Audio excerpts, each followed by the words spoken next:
রাজ্য এসআইআর চলাকালীন নাগরিকত্ব পেলেন ধীরেন্দ্রনাথ মজুমদার। সিএতে আবেদন করেন হরিণঘাটা ধীরেন্দ্রনাথ মজুমদার এবং 1964 সালে বাংলাদেশ থেকে সস্ত্রীক ভারতে আসেন তিনি। প্রথমে বগুলায় বসবাস শুরু করেন, তারপর 1980-তে হরিণঘাটা এলাকায় বসবাস শুরু করেন। এবছর 26শে মার্চ 2025-এ এদেশের নাগরিকত্ব পাওয়ার জন্য আবেদন করেন। 27শে নভেম্বর 2025-এ নাগরিকত্ব সার্টিফিকেট পান তিনি এবং নাগরিকত্ব পেয়ে খুশি ধীরেন্দ্রনাথ মজুমদারের পরিবার।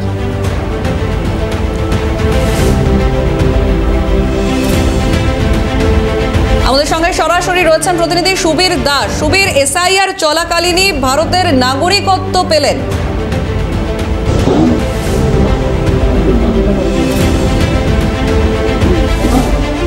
সঞ্চালী, দেখো একদম তাই। তোমাকে যেটা জানাবো যে এসআইআর চলাকালীনই একদম সিএতে আবেদন এবং সিএতে আবেদন করে নাগরিকত্ব পেলেন নদিয়া জেলার হরিণঘাটা ব্লকের পশ্চিম সাতবেরিয়ার ধীরেন্দ্রনাথ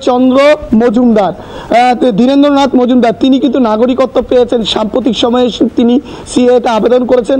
তার ছেলেই কিন্তু তার বাড়িতে সিএ ক্যাম্প করেছে এবং সেই ক্যাম্পে বহু মানুষ আবেদন করেছিলেন। তার মধ্যে তার বাবা অর্থাৎ এই ধীরেন্দ্রনাথ মজুমদার যিনি বলছেন তিনি কিন্তু প্রথম নাগরিকত্ব পেয়েছেন। আমি এটি দেখাতে বলবো ক্যামেরা পার্সনকে। দেখো, তিনি কিন্তু সপরিবারে বসে আছেন। তিনি বাংলাদেশ থেকে বহু বছর আগে স্ত্রীর হাত ধরে চলে এসেছিলেন অত্যাচারের কারণে, যেটা তারা বলছেন যে বিভিন্ন অত্যাচারের কারণে তারা বাংলাদেশ ছাড়তে বাধ্য হয়েছিলেন। প্রথমে এখানে এসে বগুলায় উঠেছিলেন, তারপরেই বগুলা থেকে একদম হরিণঘাটার পশ্চিম সাতবেরিয়া এই যেই বাড়িতে আমরা দাঁড়িয়ে সেই বাড়িতেই এবং দেখাতে বলবো। যদিও তার স্ত্রী মারা গেছেন, প্রয়াত হয়েছেন, তারপরে তার ছেলে এবং পাশেই বসে আছে, ছোট্ট নাতনি এবং নাতি রয়েছে। আমি একটু কথা বলে নেওয়ার চেষ্টা করব তার ছেলের সঙ্গে সরাসরি। একদম বাবা প্রথম মাকে ধরে হাত ধরে বাংলাদেশ থেকে এদেশে পাড়ি দিয়েছিলেন, তারপরে কোথায় এসেছিলেন যদি আমাদের একটু। 1964 সালে যখন বাবা আর মা আসে, বগুলাতে ছিল। বগুলাতে ওইখানে আমাদের বাবা এসে জমি টমি রাখে, সে দলিলপত্র আমাদের 64 সালে দলিল রয়েছে। তারপরে ওইখান থেকে বাবা এই পশ্চিম সাতবেরিয়া হরিণঘাটা বিধানসভায় কোথায় ছিল, ওটা হচ্ছে ফরিদপুর। কি কারণে এসেছিল জানতে? কি কারণে এসেছিল বাবা বলে ওইখানে যে মুসলমানরা হিন্দুদের অত্যাচার, যে ওইখানে থাকতে পারেনি, জমি জায়গা ফেলে রেখে চলে আসতে হয়েছে। এই যে এখন তো নাগরিকত্ব পেলেন, কবে প্রথম আবেদন করেছিল?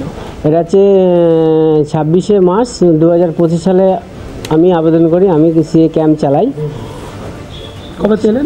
এটা পেয়েছি 27শে নভেম্বর। প্রথম আমাদের মেল আসে, আমি মেলের মাধ্যমে ওটা কনফার্মেশন পাই। ওটা বাবার নামেই করা হয়েছে। বাবার নাম হচ্ছে ধীরেন্দ্রনাথ মজুমদার। এখন কোথায় রয়েছে? এখন পশ্চিম সাতবেরিয়াতে। আমি একটা জিনিস জানতে চাইবো, এই যে আপনাদের কি 2002 সালে বাবার লিস্টে? হ্যাঁ, বাবার 2002 সালের লিস্টে নাম আছে। তারপরে আবেদন করলেন? তারপরে আবেদন করলাম। এটা আবেদন করলাম এই কারণেই, এইটা সচেতন মানুষের দরকার। কারণ মানুষ কিন্তু ভয় পাচ্ছে যে সিএতে অ্যাপ্লাই করলে আমরা বাংলাদেশি চিহ্নিত হয়ে যাব। এইটা ভারত সরকার যে আইনটা করেছে, যে বাংলাদেশ থেকে যারা ধর্মের তাড়নায় এসছে তাদেরকে নাগরিকত্ব দেওয়ার যে আইন, সেই আইনটা বলবৎ হয়েছে এবং তারা একেবারে অর্থাৎ বোঝাই যাচ্ছে যে উনি স্পষ্ট বার্তায়ও দিচ্ছেন যে অকারণ আতঙ্কিত হওয়ারও কোনো কারণ নেই। সুবীর, সেখানে কি কোনো স্থানীয় কেউ আছেন বা আশেপাশের যারা আত্মীয় রয়েছেন তাদের সঙ্গে কথা বলা যায়?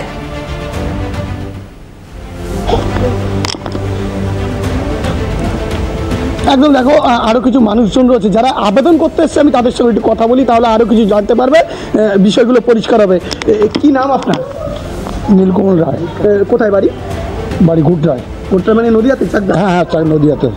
বাংলাদেশে বাড়ি ছিল? বাংলাদেশ ছিল যশোর জেলা নড়াইল থানা পোস্ট তুল্লামপুর। কত সালে প্রথম বাংলাদেশ থেকে এসেছেন? এটা কোনো 25 বছর আছে। কত সালে? 25 বছর, 20 বছর। হ্যাঁ। তাহলে কি নাগরিকত্ব পাননি? না, এখন তো পাইনি। এমনি আসেই ভোট টোট করেছিলাম, কিন্তু নাকি ফিরে আবার করতে হবে যে ওই ভোটে হবে না। আমি আসে ভোট দিচ্ছি বেশ কয়েক বছর। এখন কি সিএতে আবেদন করছেন? হ্যাঁ, করেছি। এই যে যার বাড়িতে করতে এসেছেন তার বাড়িতে একজন ইতিমধ্যে নাগরিকত্বের সার্টিফিকেট পেয়েছে, কেমন লাগছে? খুব ভালো লাগছে। উৎসাহিত? হ্যাঁ, খুব আনন্দ পাচ্ছি ওতে। মানে উৎসাহিত? হ্যাঁ, উৎসাহিত। আপনি পাবেন? হ্যাঁ, আমিও যাতে পাবি। হ্যাঁ, এই কয়েকজনে নিয়ে আসছে, এই যে আইসে স্যার, এর কাছে একটু জিজ্ঞাসা করেন এর মানে কি অবস্থা, কি করে মারিয়ে দিলে কাজ আছে, তাও বলবে না। মানে অত্যাচারিত হয়েছে? হ্যাঁ, অত্যাচারিত হয়েছে। এই যে ছেলেটা। নাম বললেন আপনার? আমার নাম নীলকমল রায়। দেখো, আরও কিছু মানুষজন আছে, আমি একটু কথা বলে নেওয়ার চেষ্টা করবো যারা এসছেন বাংলাদেশ থেকে। কি নাম আপনার? তরুণী রায়। হ্যাঁ, তরুণী রায়। বাংলাদেশে কোথায় ছিল? ওই যশোর জেলার দেবীপুর গ্রাম। এখন কোথায়? এখন গুটরা। কোথায় মানে? চাকদা। কত সালে এসেছেন? 14।